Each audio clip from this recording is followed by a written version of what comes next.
Pero ¿quién es el objetivo de esa justificación y esa purificación al fin y al cabo? ¿Por qué Dios lo hizo así? ¿Saben ustedes? Es el centro de mando del universo. Está afectado por el pecado. ¿Qué quiere decir esto? El día de hoy quiero compartir con ustedes un tema de mucha importancia, supremamente importante, porque tiene que ver con la forma en que Dios resuelve el problema del pecado en los seres humanos, en el planeta Tierra, pero también en el universo. ¿Les parece algo importante? Claro que sí, ¿verdad? Amén. Y lo que quiero presentarles en esta mañana es un tema titulado El vínculo entre la purificación del santuario de Daniel 8:14, el juicio de Daniel capítulo 7 y el día de la expiación en Levítico 16. Vamos a ver si realmente existe este vínculo, si tiene suficiente base bíblica, si es una verdad que debemos creer y cómo esto nos enseña acerca de la manera en que Dios resuelve, como ya lo dije, el problema del pecado en nosotros, los seres humanos, y también en el universo. He dividido el tema en dos partes. La primera parte es una pregunta, dice, ¿son lo mismo la purificación del santuario de Daniel 8:14 y el juicio de Daniel capítulo 7? Les he estado diciendo en estos temas que hemos estado estudiando que algunas personas cuestionan esta declaración o la declaración de que la purificación del santuario que aparece en Daniel 8:14, como lo hemos estado viendo en los temas anteriores, con los esquemas proféticos, no es lo mismo que el juicio que aparece en el capítulo 7. Vamos a poner el esquema general que hemos estado mirando para hacer un repaso muy breve. El primer esquema profético, Daniel capítulo 2, ya lo vimos, una estatua que representa Babilonia, Medo-Persia, Grecia y Roma, ya lo hemos visto suficientemente. Los pies de hierro y de barro representan una etapa donde Roma, este imperio cuarto, se mezcla con el pueblo de Dios, como aparece aquí en la parte izquierda. El esquema profético del capítulo 7 representa lo mismo con diferentes símbolos porque tiene una intención diferente, ya lo vimos la vez pasada también. Y el capítulo 8 también tiene unos diferentes símbolos porque tiene otro propósito. El punto es que hay un aspecto clave que introduce el capítulo 7 en la forma del juicio, pero el capítulo 8 lo menciona como la purificación del santuario. Entonces el punto es si realmente esta purificación del santuario de aquí es lo mismo que este juicio en el cielo de acá, ¿verdad? Ahora, según los esquemas proféticos, como lo hemos venido viendo, es claro que es lo mismo.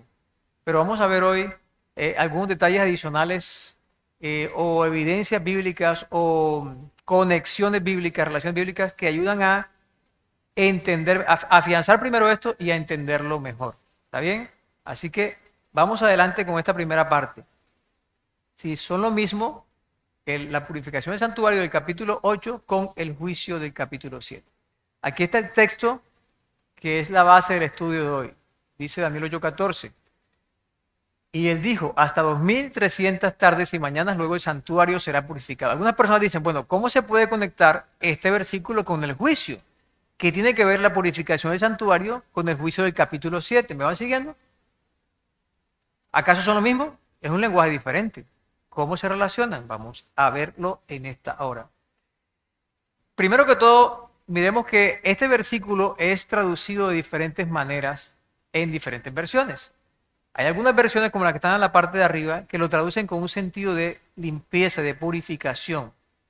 Por ejemplo, la Biblia en lenguaje sencillo dice, y el otro ángel contestó, hasta que hayan pasado 1150 días, que es un poco más de 3 años, dice esta versión, y pasado ese tiempo el templo quedará limpio, el sentido de limpieza, así como la versión Reina Valera 60. Hay otro grupo de versiones que lo traducen con el sentido de rehabilitado, restablecido o restaurado.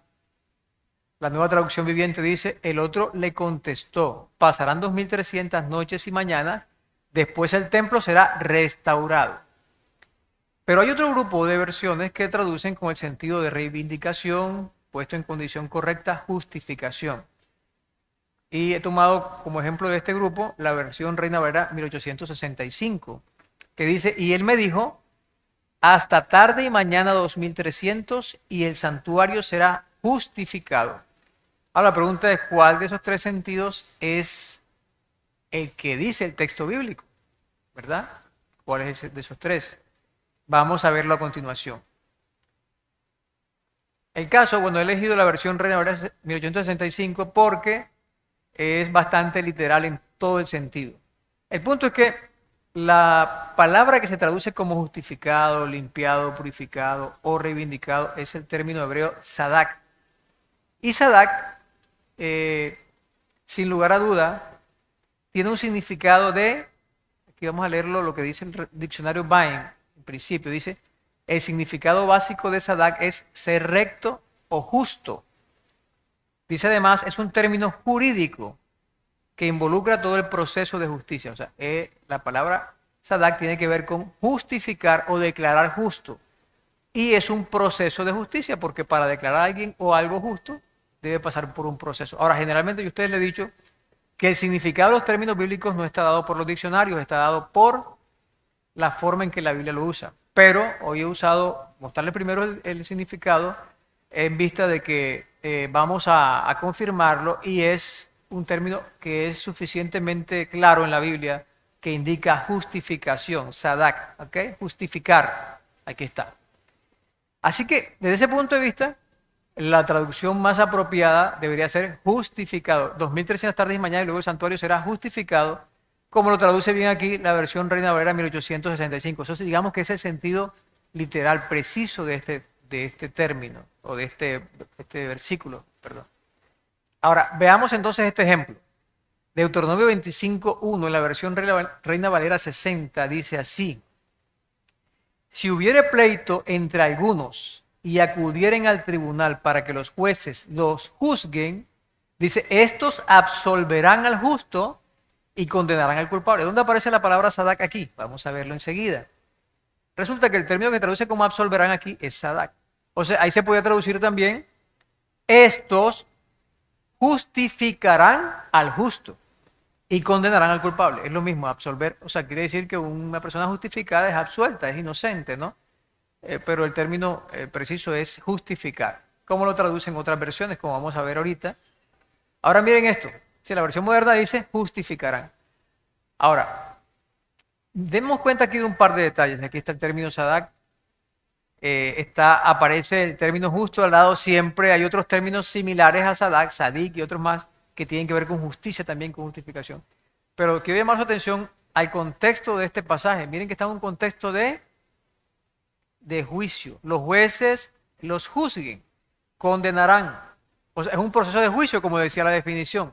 Sadak siempre está relacionado intrínsecamente con juicio, con un proceso de justicia. Eso es algo muy importante de este término, que tenemos que tenerlo en cuenta para entenderlo, este tema que estamos estudiando. Ahora, miremos esto. Y esto que voy a mostrarles es muy importante, ténganlo en cuenta. Miren este versículo que viene a continuación. Miren cómo dice.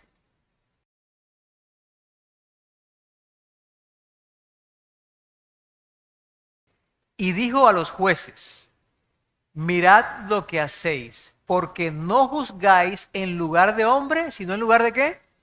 De Jehová, el cual está con vosotros cuando juzgáis.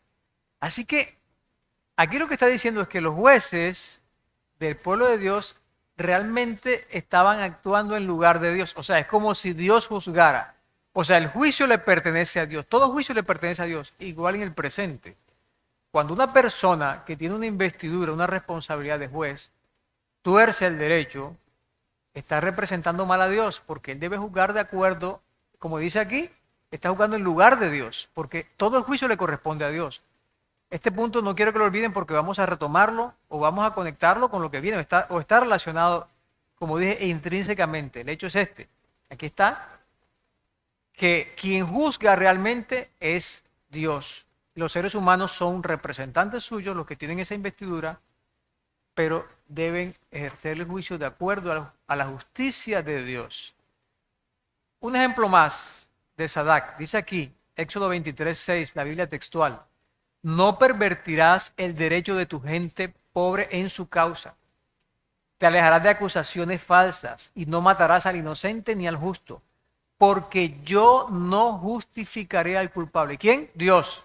Dios no va a justificar al culpable. Dios es el que es el juez, el que juzga, y él solamente declara justo o justifica al inocente, no al culpable. Ahorita vamos a entender un poquito más esto. Aquí aparece la palabra sadak, que se traduce como justificar, ¿lo ven? Y nuevamente nos vemos que hay un contexto de juicio aquí, ¿verdad? Dice aquí, el derecho, acusaciones, inocente, es un proceso de juicio donde Dios dice, yo no voy a justificar al que es culpable. Que nuevamente parece que el juicio le corresponde a Dios, le compete a Dios. Esto es muy importante. Ahora, aquí, como no tenemos tiempo para ver todos los ejemplos de Sadak, es un resumen. El término Sadak aparece 41 veces en 40 versículos en el Antiguo Testamento. Y aquí están las ocurrencias, todas las que aparecen. Y llamó la atención, quiero su atención al hecho de que en el libro de Job aparece 17 veces el término Sadak. De las 41 veces, aparece 17 veces, o sea, el 41, más del 40% de las veces. Y esto es muy interesante porque el libro de Job tiene un contexto completo de juicio, ustedes saben. Es completamente un libro enfocado en un juicio que se está haciendo ahí. Aunque no voy a entrar en detalles de esto, pero ustedes recuerden cuando el enemigo se presenta delante de Dios, Dios le dice, ¿no has visto a mi siervo Job? Y el enemigo incita o dice que Job le sirve a Dios solo por interés. Hay un juicio, él está acusando a Job. Está diciendo, no, es que él no te sirve porque te ama, o porque quiere, o por su propia voluntad. Es porque tú le sirves, lo estás sobornando. Y entonces dice, bueno, listo, vamos a hacer la prueba, ¿verdad? Y todo el libro se desarrolla en un contexto de juicio completamente. Y esto es muy llamativo porque concuerda perfectamente con el sentido de Sadak.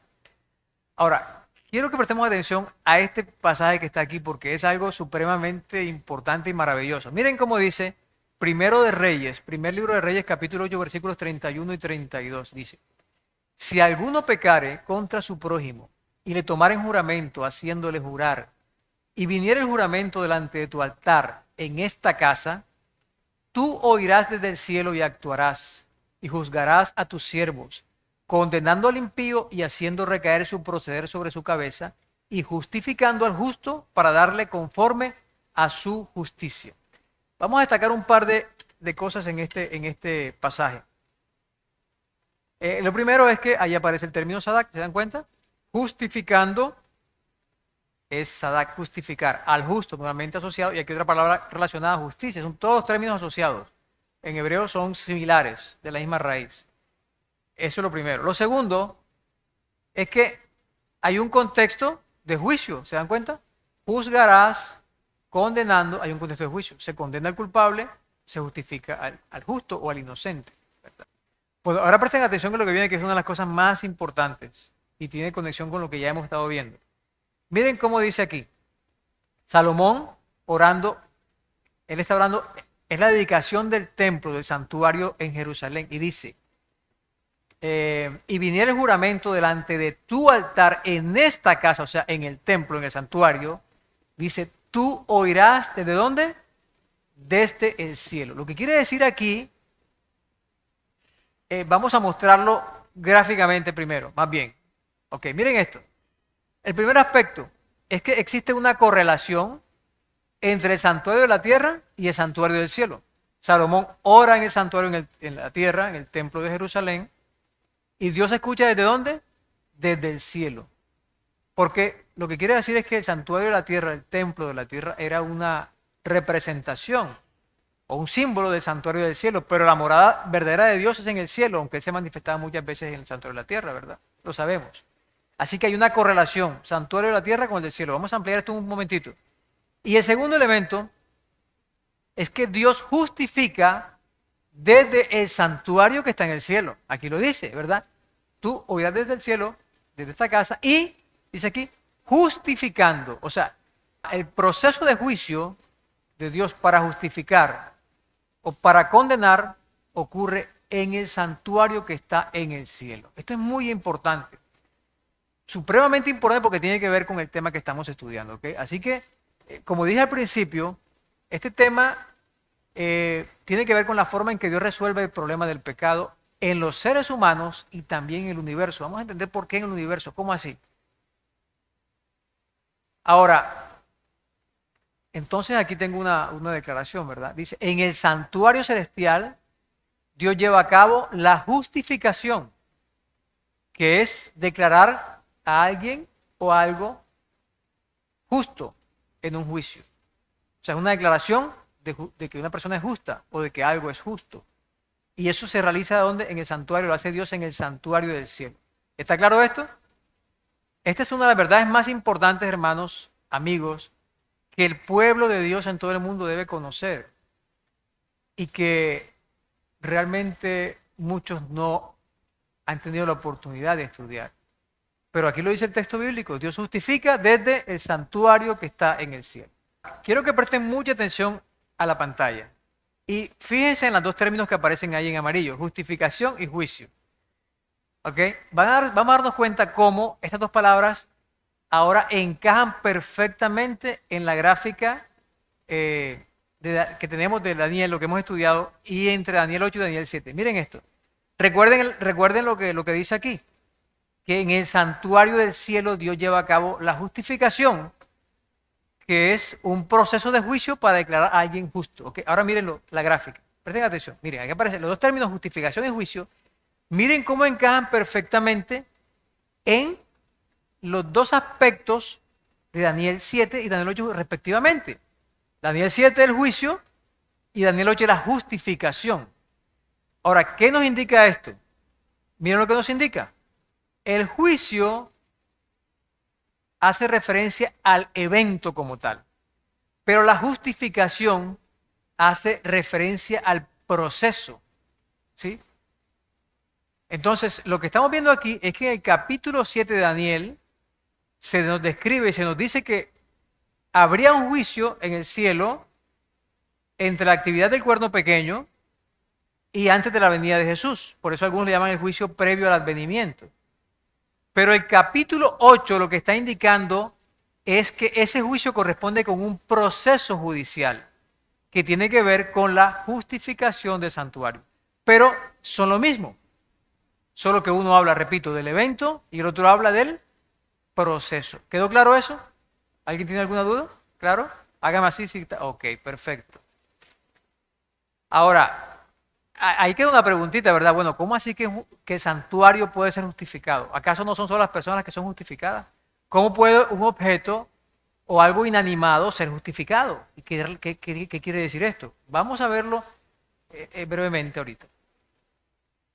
Pero quiero primero compartir con ustedes entonces algo sobre el santuario. O sea, si en el santuario se realiza el proceso de justificación, ¿qué es eso? ¿Cómo es? Voy a mostrar brevemente con dos ejemplos nada más o menos hacia dónde apunta el asunto o qué quiere decir. Este pasaje se encuentra en Levítico 4.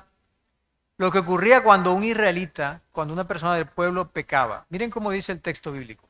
Y este es un resumen porque lo he cortado para el espacio. Dice, y si alguna persona del pueblo pecare por ignorancia, traerá por su oblación una cabra, hembra, sin tacha, con motivo del pecado que ha cometido. Y pondrá su mano sobre la cabeza de la ofrenda por el pecado, y será degollada la ofrenda por el pecado. Entonces el sacerdote con su dedo tomará de la sangre de ella, y la pondrá sobre los cuernos del altar del holocausto, y toda la sangre restante la derramará al pie del altar. Así el sacerdote hará expiación por el que pecó y le será perdonado. Miren esto. ¿Cómo era que una persona que pecaba era perdonada? Llevaba un animal inocente, confesaba su pecado sobre la cabeza de ese animal, de esa forma, digámoslo así, en cierta forma transfiriendo ese pecado al animal. El animal entonces moría, aunque era inocente, pero al recibir ese pecado sobre él, el animal moría en lugar del pecador.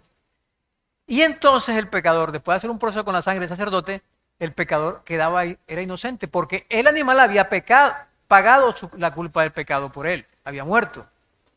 O sea, es un proceso judicial, pero es un proceso judicial que está claramente,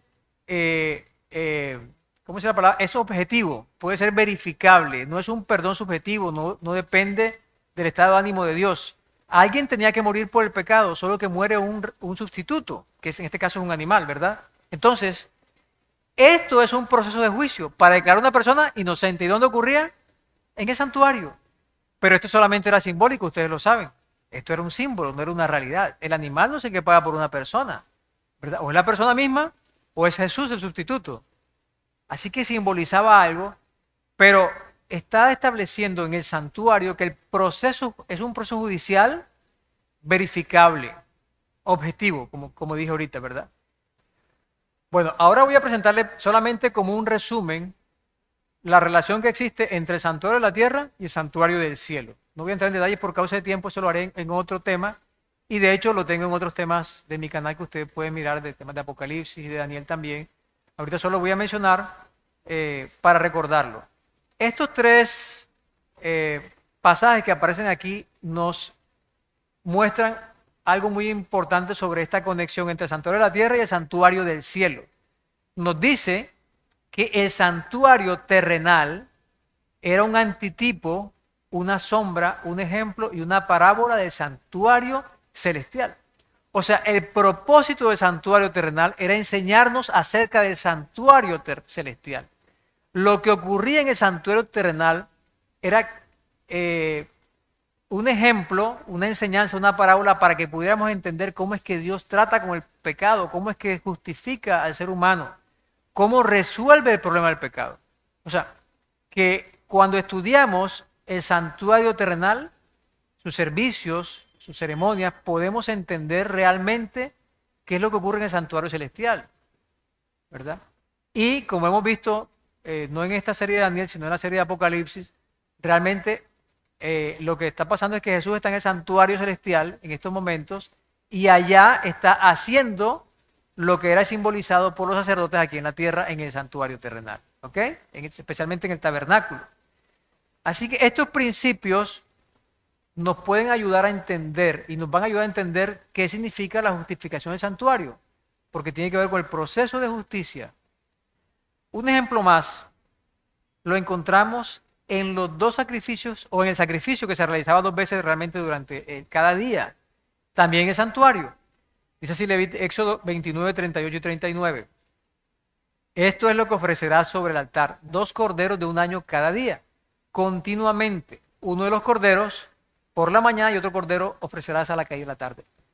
Este pasaje sabemos bien que era un símbolo del verdadero Cordero de Dios que quita el pecado del mundo, que es Jesús.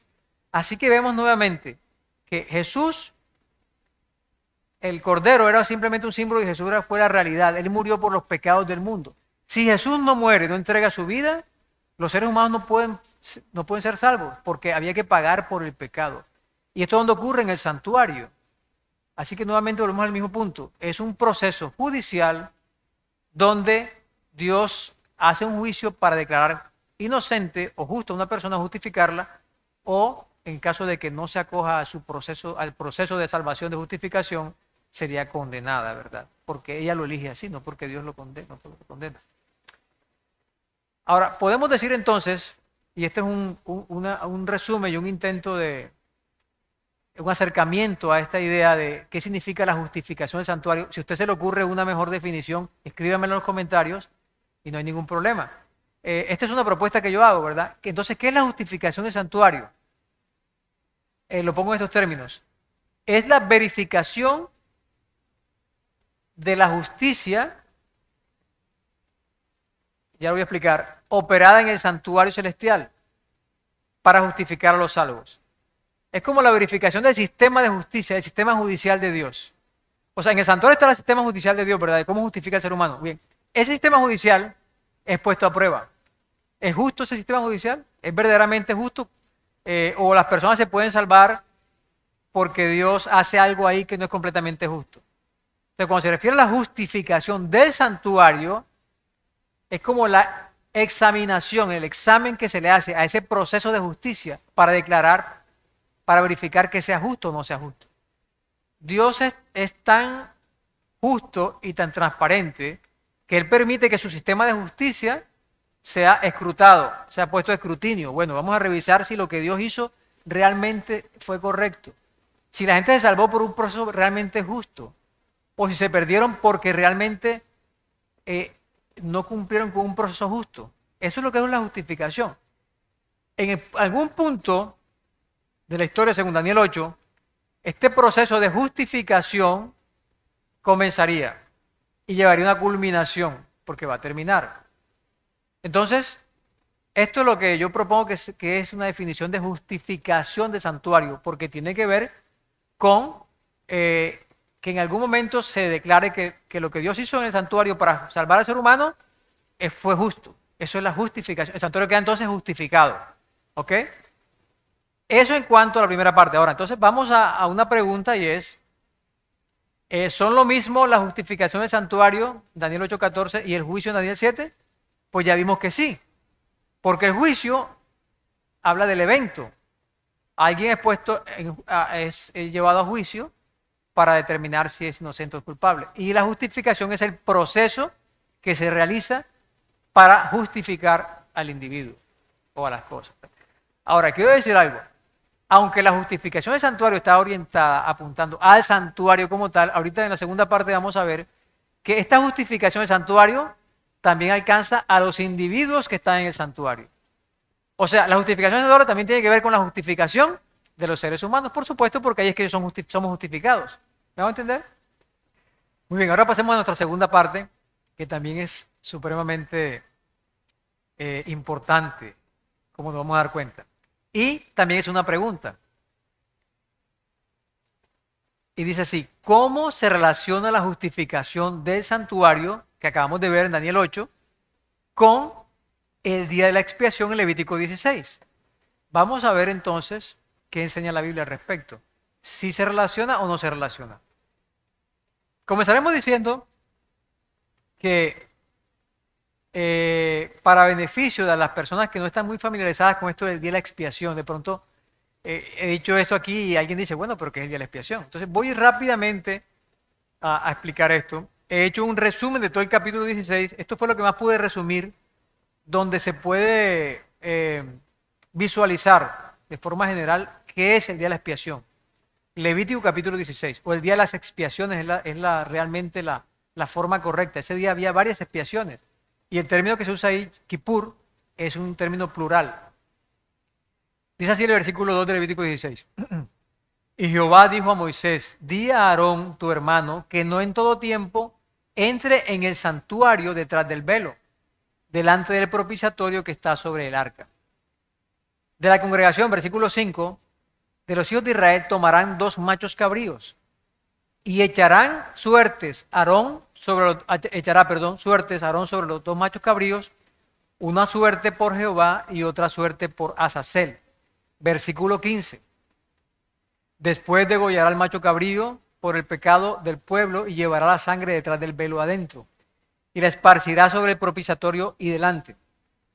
Así expiará el santuario. Miren aquí, expiará el santuario a causa de las impurezas de los hijos de Israel, de sus rebeliones y de todos sus pecados.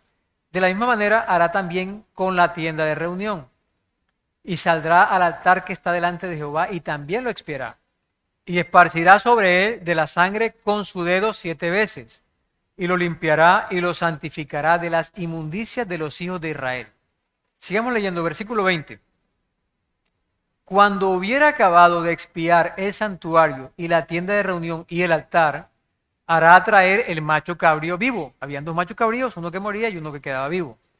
Y pondrán sus 2 manos sobre la cabeza del macho cabrío vivo. Y confesará sobre él todas las iniquidades de los hijos de Israel, todas sus rebeliones y todos sus pecados, poniéndolos así sobre la cabeza del macho cabrío. Y lo enviará al desierto. Y aquel macho cabrío llevará sobre sí todas las iniquidades de ellos. Versículo 30. En este día, el día de las expiaciones, se hará expiación por vosotros. Y seréis limpios de todos vuestros pecados delante de Jehová. Una vez al año, y Moisés lo hizo como Jehová le mandó. Entonces, el día de las expiaciones era un día, ocurría una vez al año, como dice aquí, era el 10º día del mes séptimo del año de israelita. Y ese día era muy particular porque la ceremonia era única. Además de la ceremonia diaria que se hacía, que siempre era continua, se realizaba el día de las expiaciones, como acabamos de leer aquí, ¿verdad? Así que, para los que no están muy familiarizados, les invito a que lean el Levítico capítulo 16. Ese capítulo va a explicar con más detalle, es el capítulo donde más aparece información sobre este día. Pero para resumir y repasar lo que vimos, ese día Aarón o el sumo sacerdote entraba en el, podía entrar del lugar santo al lugar santísimo, o sea, pasar a la segunda parte, la parte más santa del santuario, entraba con los puños llenos de incienso. Ese día él le ofrecía varios animales, pero los animales claves de la expiación eran los dos machos cabríos que aparecen aquí. Un macho, o sea, se echaba suerte sobre ellos, o sea, se elegía al azar, vamos a decirlo así. El que quedaba para Jehová, dice ahí, era sacrificado y quedaba uno vivo. Después que hacía la ceremonia del sacrificio del macho cabrío que moría, la sangre era llevada allá detrás del velo que pasaba al lugar santísimo, era asperjada sobre el propiciatorio 7 veces con su dedo, después salía y mandaba a traer el macho cabrío vivo, colocaba las manos sobre el animal vivo, confesaba los pecados y ese animal después era mandado al desierto donde desaparecía, ¿verdad? Eso en esencia era el día de la expiación. Después de hacer todo ese proceso, como dice aquí, era expiado el lugar santísimo, vamos a verlo ahorita, confirmarlo, el lugar santo y el altar. Algunos dicen que el altar que era expiado aquí era el altar del sacrificio, realmente no hay base para eso, el altar que era expiado era el altar del incienso, el altar de oro. Y tiene su sentido. Hoy no vamos a hablar de exactamente eso, pero vamos a tener un tema solamente para hablar entonces del día de la expiación, en qué consistía y qué significa para nosotros hoy. Porque si hay conexión entre Levítico 16, el día de la expiación, y de Daniel capítulo 8, la purificación del santuario y el juicio de Daniel 7, lo que esto quiere decir es que el mensaje de Daniel 7 del juicio, Daniel 8 del día de la purificación del santuario, tiene que ver con lo que pasaba aquí. Y tenemos que conocer qué es eso, a qué apuntaba y qué significa para nosotros. Y qué quiere hacer Dios a través de este proceso para justificarnos a nosotros. Y para, como vimos ahorita, resolver el problema del pecado en el universo. Entonces, la primera conexión que encontramos entre Daniel capítulo 8 y el día de las expiaciones es que en Daniel 8 hay un énfasis en el santuario. Recordemos que en Daniel 7 hay una imagen, ¿verdad? De diferentes metales. En Daniel 2. En Daniel 7 hay diferentes animales, bestias, con cuernos y estas cosas.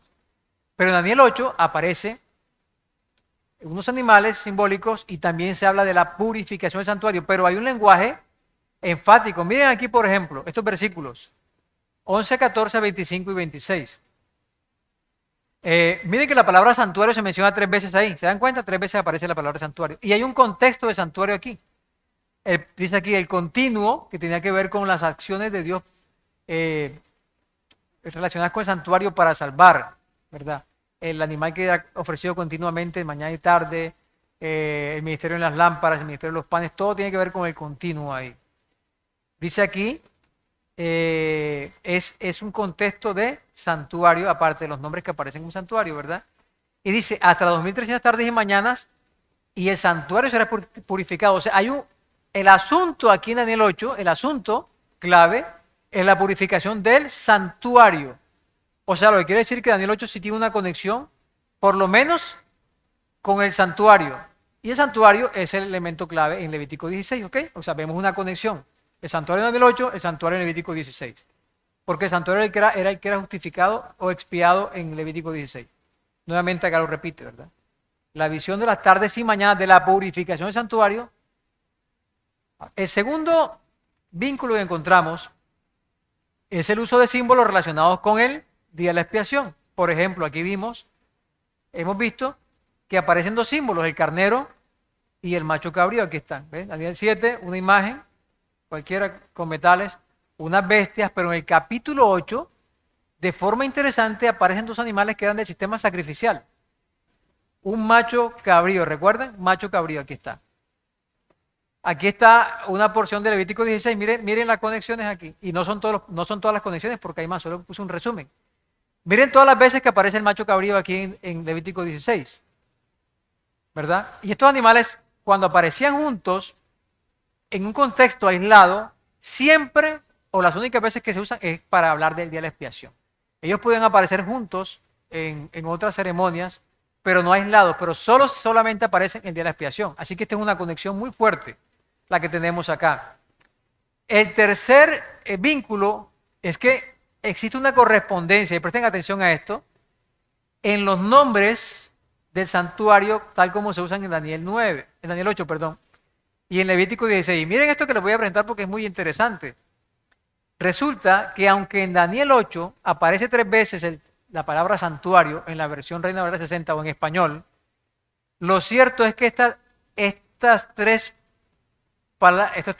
menciones de santuario corresponden a 3 términos diferentes en hebreo. Allá aparece, en la primera parte aparece Misdash, aparece Kadosh y aparece Kodesh. ¿Se dan cuenta? En español dice santuario en las 3, pero en hebreo son 3 términos diferentes. Y esto es bien significativo porque hice un rastreo de cuándo aparecen esas 3 palabras juntas. Y aparecen 7 veces en todo el Antiguo Testamento. 7 veces aparecen juntas estas palabras, pero con algo interesante. La primera, Daniel 8, que es la referencia, como está acá arriba, aquí está Mikdash, Kadosh y Kodesh. En Daniel 8 se refiere a la justificación del santuario, es el tema aquí en Daniel 8, ¿verdad? Aparece el número 18, Mikdash, aparece Kadosh y aparece Kodesh, pero Kadosh aquí, o sea, esta de aquí, no se refiere al santuario, o sea, no es el mismo asunto. ¿Por qué? Porque Kadosh y Kodesh también se pueden traducir como santo, algo santo, o sea, no necesariamente el santuario como tal, o sea, el contexto no tiene que ver con el santuario. ¿Me hago entender? También aparece en el Salmo 78, Mikdash, Kadosh y Kodesh, pero Kadosh y Kodesh aquí en este versículo no se refieren al santuario. Lo mismo ocurre en Levítico 21, Levítico 20, Levítico 19. Kadosh y Kodesh no se refieren al santuario. Está hablando de santo, de algo santo, pero no es el santuario. ¿Me hago entender? La única vez, aparte de Daniel 8, que estos 3 términos se refieren al santuario, ahí viene dónde es. ¿Quién sabe? Levítico 16. Levítico 16, aquí está. Versículo 33 aparece en Mikdash, aparece en versículo 24, K2, y sorpréndase de esto, que 11 veces aparece Kodesh en Levítico 16, 11 veces, y esto es muy significativo. ¿Saben por qué? Miren esto. Bueno, antes de mostrarles eso, miren aquí, que estas son las únicas 2 veces en todo el Antiguo Testamento que estas 3 palabras aparecen juntas para referirse al santuario. ¿Será que hay un vínculo aquí o no lo hay? ¿Dios quiere decir algo o no? ¿O es una casualidad? Pues yo no pienso que sea casualidad. Porque no es un vínculo aislado, es un vínculo que está relacionado con otros temas, con otros que estamos viendo también. Ya hemos visto otros más y vamos a ver un par más ahorita. Así que en Daniel 8, vemos aquí, se refiere a la justificación del santuario del asunto, y en Levítico 16 se refiere al día de las expiaciones, donde se expiaba el lugar santo, el lugar santísimo, el altar del incienso, el sumo sacerdote, los sacerdotes y todo el pueblo era expiado. Así que presten atención mucho a esto, ¿no? Es bien interesante porque vemos que hay un vínculo. Ahora miren esto. Lo interesante, otra cosa que también es interesante, es la siguiente.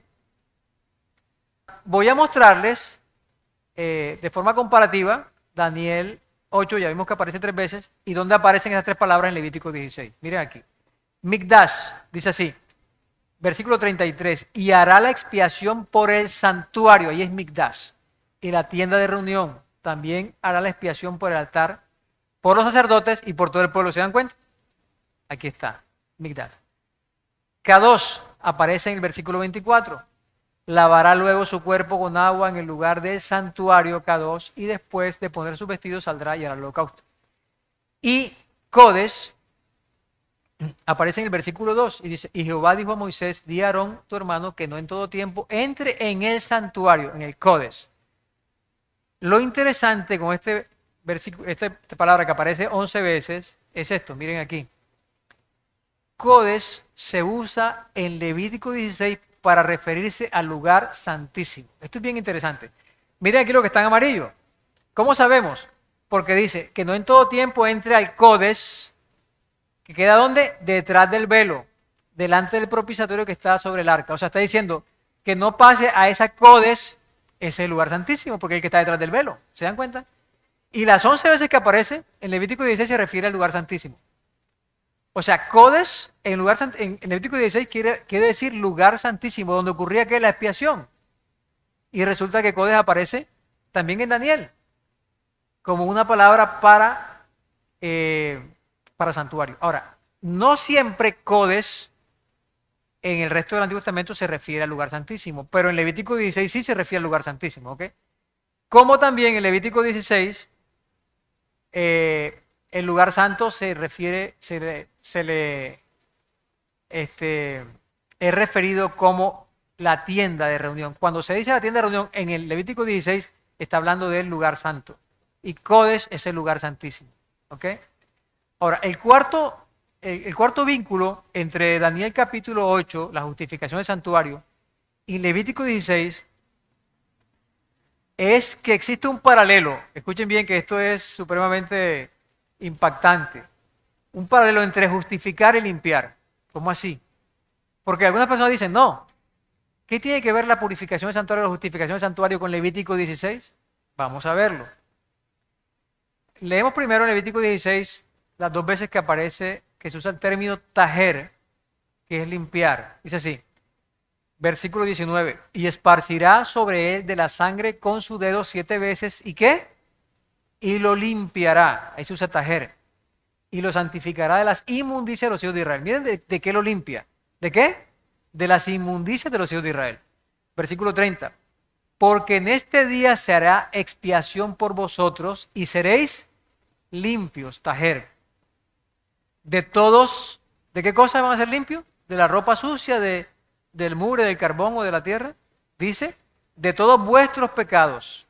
Así que este tajer tiene que ver con limpiar, ¿qué cosa? El pecado, ¿verdad? Vamos a verificarlo un momento. Ahora, en la próxima vista vamos a enfatizar este punto, ¿no? Y aquí aparece, miren esto. Realmente, el término tajer, todas las veces que aparece, se usa para referirse a la limpieza, pero del pecado. ¿Sí? A la limpieza de la inmundicia que causa el pecado. No es usado en forma genérica como limpiar algo que no tenga que ver con el pecado. Es para referirse a la suciedad que causa el pecado. Aparece 94 veces en 80 versículos. Y aquí lo dice. Mire cómo dice claramente. Limpiará de las inmundicias, y aquí dice, limpios de todos vuestros pecados. No queda duda sobre esto, ¿verdad? Es muy claro. Ahora, dejando aquí el Levítico 16, lo comparamos ahora con Daniel capítulo 8. Y es, porque en Daniel 8 dice, y él me dijo hasta 2300 tardes y mañanas, y luego el santuario será justificado. Y la palabra justificado no se parece mucho a la palabra limpiar o purificar, ¿verdad? Entonces surge la pregunta, bueno, ¿existe relación entre estos dos términos? Entre sadak, que es justificar, y tajer, que es limpiar o purificar. Vamos a verlo a continuación.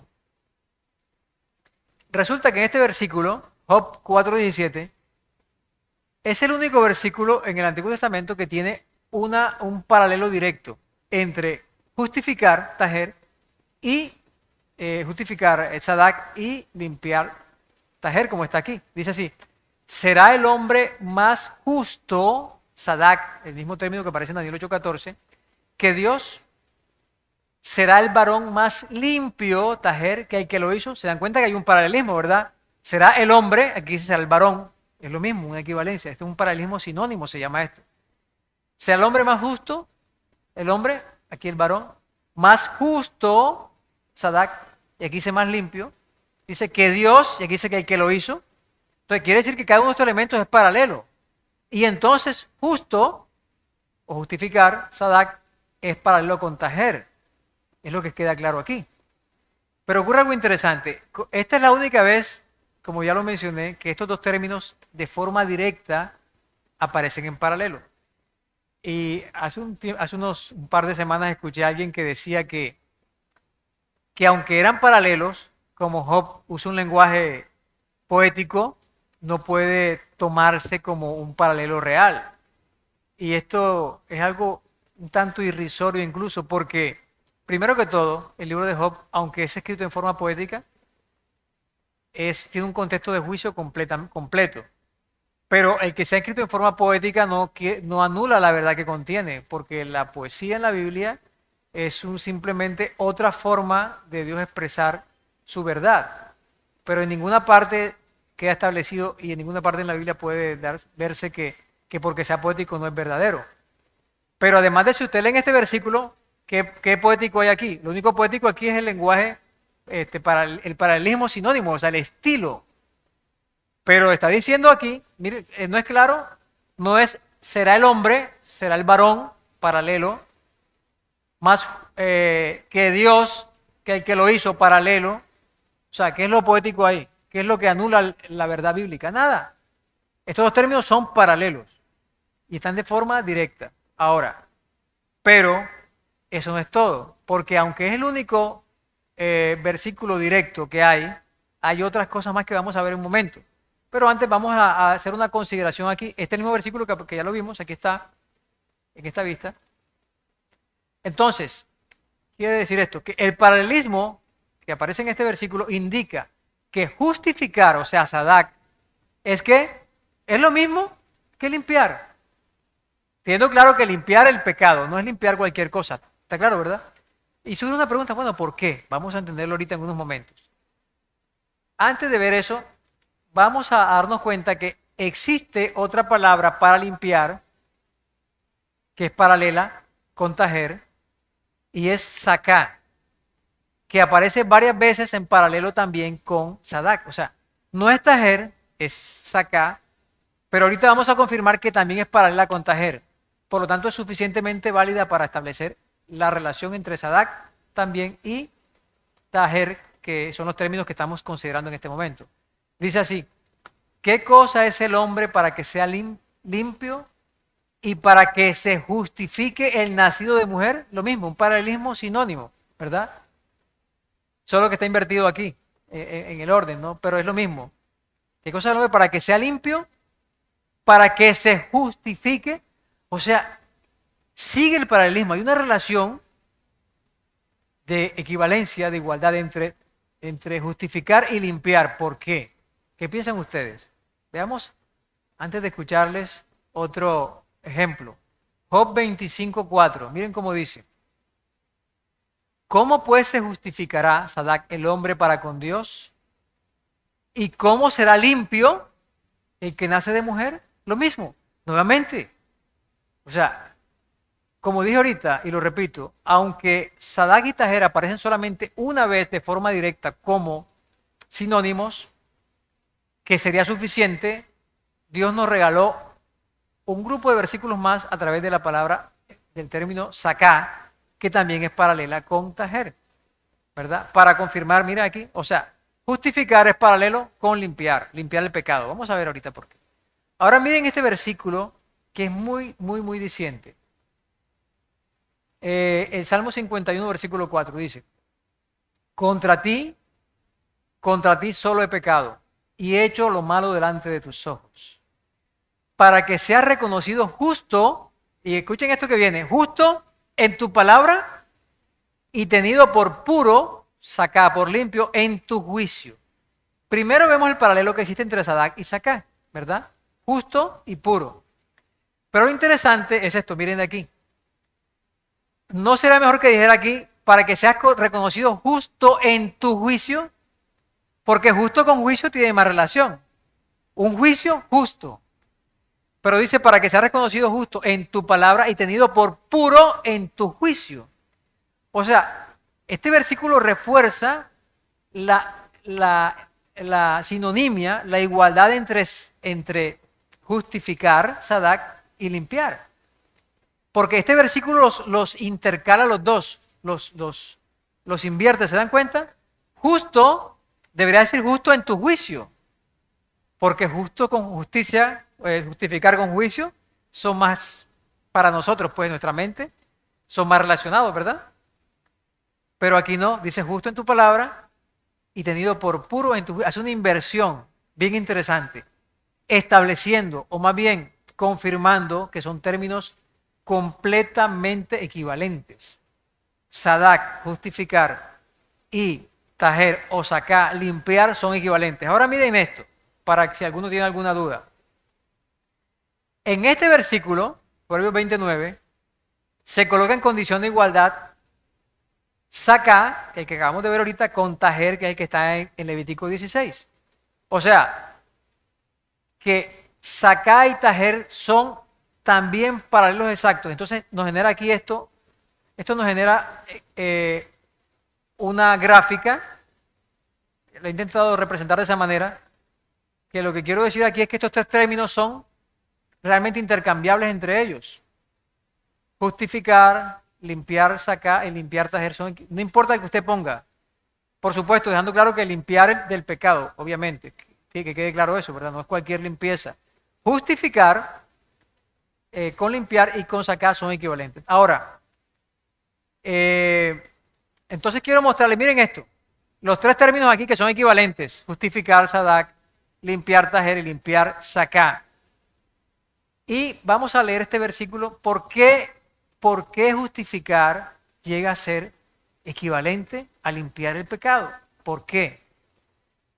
Éxodo 23:7 dice, y hay más ejemplos, este es solamente uno, de palabra de mentira te alejarás, y no matarás al inocente y al justo, porque yo no justificaré al impío. ¿Qué ven ustedes aquí? ¿Qué es esto? Palabra de mentira, ¿qué es esto? ¿Es un pecado? Palabra de mentira es un pecado, mentir, ¿verdad? Matar al justo inocente es un pecado, sí es un pecado. Y aquí dice al impío, o sea, el impío es el que peca. Entonces Dios dice, yo no voy a justificar a una persona que tenga pecado. No puedo justificar a una persona que tenga pecado. ¿Van a entender lo que estoy diciendo? Es como justificar a una persona que evidentemente es culpable. Hablemos de un juicio humano, ¿verdad? Un juez puede justificar a una persona que es, que hay evidencia suficiente para saber que es culpable. No puede decir es inocente porque es culpable. En este caso, Dios no puede declarar justo a una persona que tiene pecado. ¿Por qué? Porque el pecado, los pecados, como es un proceso, recuerden, Sadak es un proceso judicial, justificar un proceso judicial. Quiere decir que el pecado es como va en contra de la ley, Dios no puede justificar a una persona que tiene pecado. ¿Verdad? ¿Sí o no? ¿Me va siguiendo? Ahora miren lo que viene. Lo que esto quiere decir es que el pecado debe ser removido, debe ser abandonado, quitado o limpiado para que una persona pueda llegar a ser justificada. O sea, Dios no puede justificar a una persona que tiene pecado. Entonces, ¿qué tiene que pasar? Tiene que limpiar, quitar ese pecado. Cuando el pecado es perdonado, es removido, viene la justificación, no puede ser antes. Entonces, el pecado debe ser removido por algún medio, abandonado, quitado, limpiado, y aquí entra la palabra limpiado, tajer, para que una persona pueda ser justificada. O sea, debe haber remoción de pecado para que pueda haber justificación. ¿Está claro esto? ¿Alguien tiene alguna duda? Esto es muy importante, ¿verdad? Ahora, esta es una otra declaración que yo he colocado ahí y dice así, no es posible no estar limpio, o sea, no haber sido limpiado, no haber sido tajer del pecado y ser justificado al mismo tiempo. O sea, no es posible que no, sin haber sido limpiado, yo sea justificado o una persona sea justificada. Por lo tanto, la justificación del santuario, escuchen bien, necesariamente implica la remoción de los pecados de este. ¿Sí? La justificación del santuario necesariamente implica que los pecados que están en el santuario deben ser removidos. Y esto ocurría solamente el día de la expiación. ¿Me hago entender? Ya lo vimos. La justificación, para que haya justificación tiene que haber remoción de pecados. Por lo tanto, la justificación del santuario también implica la remoción de los pecados del santuario. Porque pensemos en esto, si los pecados están en el santuario, quedan ahí, y el sistema de justificación del santuario es puesto a prueba y los pecados están ahí, ¿quiere decir que ese sistema fue efectivo o no fue efectivo? No fue efectivo porque están los pecados todavía ahí, ¿verdad? Entonces, repito, la justificación del santuario necesariamente implica la remoción de los pecados de o sea, del santuario. Y eso solamente ocurría el día de la expiación. Ahora miren esto que viene. Este Levítico 16, ya lo leímos, pero vamos a repetirlo con esta visión en mente. Dice, y esparcirá, versículo 19, sobre él de la sangre con su dedo 7 veces y lo limpiará, o sea, limpiará el santuario y lo santificará. ¿Qué dice de qué? De las inmundicias, o está quitando el pecado. Versículo 30, porque en este día se hará expiación por vosotros y seréis limpios de todos vuestros pecados. O sea, el día de la expiación, los pecados serán removidos, pero no solo del santuario, sino de las personas, del pueblo. Esto es algo demasiado importante porque realmente, bueno, en el resumen lo vamos a ver. Voy a mostrarle ahorita el cuarto punto, que es el último, el cuarto vínculo, y vemos el resumen, ¿ok? Dice así. Cuarto vínculo. Lo que se expía en Levítico 16 es algo que también aparece en Daniel 8 y es el pesa del pueblo, es el término en hebreo. El pesa del pueblo de Dios. Eso ya lo vimos, yo lo presenté en un tema aquí, en el tema anterior hablé de qué es ese pesa. Qué interesante que hay un vínculo textual, porque mírenlo aquí a continuación. Voy a comparar Daniel 8, donde aparece el término pesa, con Levítico 16, donde también aparece el término pesa, para que nos demos cuenta de ese vínculo. Y dice así, versículo 12, y a causa de la prevaricación pesa. Y estoy usando la palabra pesa porque en diferentes versiones se traduce a veces de manera diferente, pero quiero decirles que la mejor traducción para pesa realmente es prevaricación, que quiere decir menospreciar la ley de Dios o quebrantar la ley de Dios. Pesa es eso. Y el pesa, ese término que aparece en Levítico 16 también, es el que produce la purificación, es el que da el origen o la razón de la purificación del santuario. Miren esto. Versículo 13. Entonces oía un santo que hablaba y a otro de los santos preguntó a aquel que hablaba: ¿hasta cuándo durará la visión del continuo sacrificio y de la prevaricación pesa asoladora, entregando el santuario del ejército para ser pisoteados? Entonces, aparece 2 veces el término pesa aquí, ¿se dan cuenta? Resulta que en Levítico 16 también aparece. O sea, hay un vínculo textual porque el pesa en Daniel 8 que produce la purificación del santuario, o que es la razón, el motivo de la purificación, es el mismo pesa que es el motivo de la purificación o de la expiación del santuario. La expiación y la purificación en el Levítico 16 es por el pesa del pueblo. Y en Daniel el juicio viene, o la purificación del santuario viene a causa del pesa del cuerno pequeño. Ahora, la pregunta es esta: ¿cómo es posible que podamos ver en Daniel 8 una colección con Levítico si aquí el pesa no lo produce el pueblo de Dios, sino el cuerno pequeño? Bueno, miren esto. ¿Qué simbolizan los pies de hierro y de barro? La mezcla de este poder de aquí con el pueblo de Dios. ¿Qué simboliza este cuerno de aquí que está en paralelo? ¿Qué simboliza? El cuerno pequeño del capítulo 7. Lo mismo, porque está en paralelo. Ahora la pregunta, ¿el cuerno pequeño no tiene pueblo de Dios? Es que eso es lo que enseña Daniel capítulo 2. Aquí está. O sea, el pueblo de Dios que está engañado por el cuerno pequeño, que se mezcló con el cuerno pequeño y que se está mezclando y que se mezclará con el cuerno pequeño, da origen al juicio, a la purificación del santuario, porque es en favor de su pueblo, como dice Daniel capítulo 7. ¿Me hago entender? O sea, el cuerno pequeño, aunque el rey del cuerno, el rey que representa el cuerno pequeño de ese poder, no es un poder cristiano, ese rey no es cristiano. Él engañó al pueblo de Dios para mezclarlo con él y hacerle creer que sí es cristiano. Él es un pseudo cristiano. Eso es lo que enseña la Biblia. ¿Me están siguiendo lo que estoy diciendo? Por lo tanto, sí hay pueblo de Dios en Daniel capítulo 8, solo que está mezclado. O sea, realmente el pueblo de Dios está mezclado aquí. Ahora, ¿cómo le suena a Daniel? ¿Cómo le suena a Apocalipsis 18? Voy a leerlo. Te dice así, la palabra de Dios. Después de esto vi otro ángel descender del cielo con gran poder, y la tierra fue alumbrada con su gloria, y clamó con voz potente, diciendo: ha caído la gran Babilonia, y se ha hecho habitación de demonios, y guarida de espíritu inmundo, y albergue de toda inmunda y aborrecible. Porque todas las naciones han bebido el vino de su fornicación. Versículo 4 dice: Y oí otra voz del cielo que decía, salid de ella, pueblo mío. ¿Dónde está mezclado el pueblo de Dios? En Babilonia. El pueblo de Dios está mezclado en Babilonia. Aquí está mezclado. Por eso es que el juicio, por eso es que la purificación del santuario sí tiene relación con Daniel capítulo 8. Porque es el peso de ese pueblo que está ahí. Y Dios quiere limpiarlo, pero para limpiarlo, ¿qué tiene que hacer primero? Entonces le dice, salgan de Babilonia. ¿Se dan cuenta de esto? Esto es una cosa maravillosa, o sea, profunda. La profecía de Daniel está advirtiendo al pueblo. Miren, Apocalipsis 17 tiene unas figuras muy interesantes. Una bestia escarlata, una mujer sobre la bestia.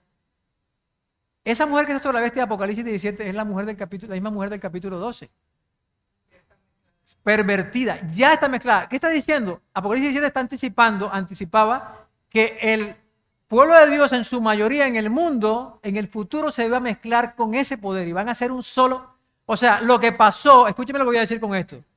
Lo que pasó en cierta época, etapa de la historia, cuando Roma, este pueblo de Roma, se mezcló con el pueblo de Dios, aquí en la historia pasada, va a pasar y pasaría en el futuro con la mujer que está sobre la bestia. O sea, otra parte del pueblo de Dios también se va a mezclar con ese poder. ¿Sí me hago entender? O sea, lo mismo. Porque esa es la intención. Ahora, ¿por qué el enemigo hace eso? ¿Saben por qué el enemigo quiere mezclar al pueblo de Dios con él? ¿Saben por qué? Porque si Dios lo va a destruir a él y va a destruir el pecado, ¿qué va a hacer? Tiene que destruir al pueblo, porque así tiene que ser. Entonces Dios le dice, salgan de Babilonia. Esa es la urgencia del mensaje de Daniel y de Apocalipsis. Ese poder en algún momento va a ser juzgado, como tiene el pueblo de Dios ahí, y todo el pueblo de Dios que permanezca ahí va a recibir las plagas, lo que dice Daniel, en Apocalipsis 14.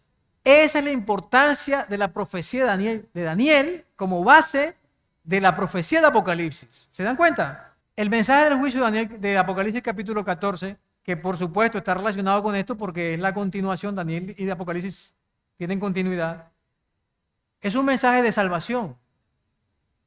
Y todo ese pueblo que está mezclado, si lo presentamos bíblicamente, le presentamos las conexiones bíblicas de forma sistemática, entonces muchas personas van a salir y Dios nos levantó a nosotros fue para eso. Esta es una propuesta que hago relacionada con Daniel 8:14 que dice que el santuario sería purificado. La justificación, purificación de santuario, ya vimos que se pueden usar de forma intercambiable. O sea, la forma textual de decirlo es la justificación del santuario. Está bien decirlo así. Pero vimos que justificación también es equivalente con purificación. Así que también es válido. Y eso fue lo que vieron seguramente los traductores de estas versiones que ponen purificación. Entonces, la justificación, purificación del santuario, tiene que ver tanto con la verificación de la justicia operada en el santuario celestial para justificar a los salvos en un proceso de juicio, como con la remoción del pecado.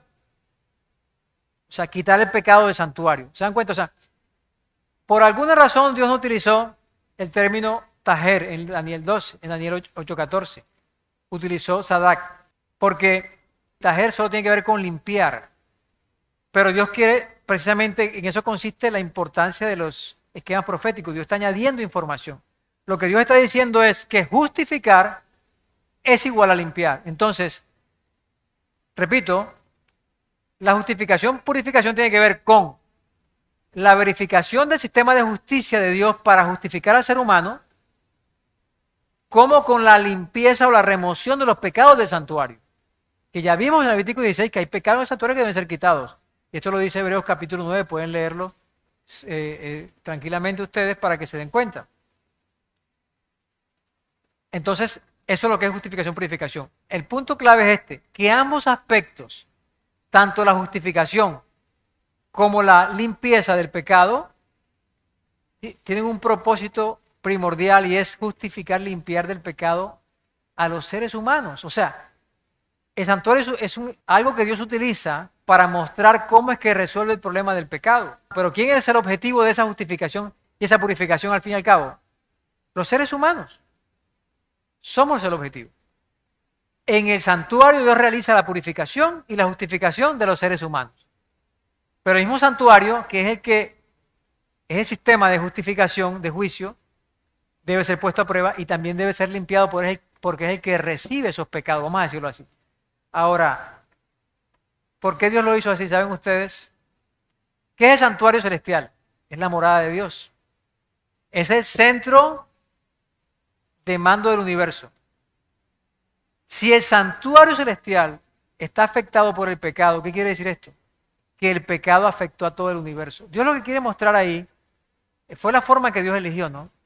Para decir que el pecado, su alcance es tan abarcante que afectó y afecta al universo entero. De alguna manera el santuario, al ser la morada de Dios, lo que está representando es eso, que el pecado alcanzó, su efecto es tan grande, tan devastador, que alcanzó a llegar hasta la morada de Dios, que es el centro de mando del universo. O sea, el pecado afecta al universo entero. Y entonces, escuchen esto, por aquí es lo interesante. ¿Por qué justificar un santuario? ¿Ok? El hecho de declarar justo el proceso de justicia y de limpiar ese santuario, ¿qué está diciendo? Que ya esos efectos del pecado son quitados completamente del universo. O sea, es removido el pecado, no solo del ser humano, es removido el pecado también del universo. Ya el universo, el trono de Dios, su morada, ya no va a quedar afectada por el pecado. ¿Se dan cuenta? O sea, Dios usa estos elementos, a veces no los entendemos si no procuramos profundizar en el aspecto del texto bíblico, pero el texto lo que está indicando es eso.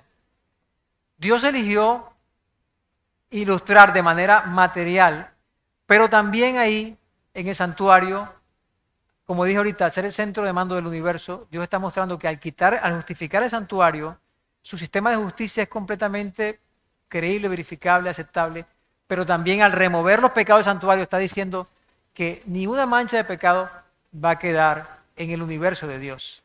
Nos purifica a nosotros, nos justifica a nosotros, a los salvos, pero también justifica el santuario y purifica el santuario sacando el pecado completamente de él. ¿Amén? Ahora, ¿a ustedes les parece que esta es una enseñanza superflua en la Biblia? ¿O tiene suficiente base?